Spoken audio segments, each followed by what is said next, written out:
د پاکستان ستره محکمه حکومت دې د افغان کډوالو د ایستلو د مخالفانو ځواب ووایي. د پاکستان سترې محکمې د دې هیواد له حکومت څخه غوښتنې دي چې د افغان کډوالو د ایستلو د بهیر د بندولو لپاره د فعالانو لخوا د شوې عریضې په اړه د محکمې ته ځواب ووایي. سترې محکمې په دې اړه د بشري حقونو د فعالانو د هغې عریضه په اړه د بحث لپاره پرون د ډسمبر په لومړۍ نیټه غونډه وکړه چې د حکومت دا پریکړه په محکمه کې ننګولې ده.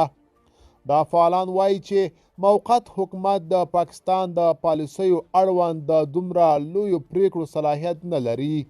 د پاکستان سترې محکمې پرون ماښام اعلان وکړ چې حکومت باید په دې اړه خپل ځواب وړاندې کړي. محکمې په دې اړه بحثونه راتلونکې اونۍ ته وځنډول.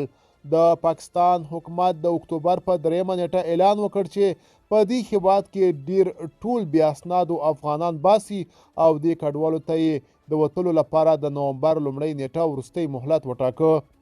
د طالبان د حکومت د کډوالو او راستنېدونکو چارو وزارت ویان عبدالمطلب حقانی پرون وویل چې تر اوسه شاوخوا 417,000 افغان کډوال خپل هیواد ته ستانه شوي دي.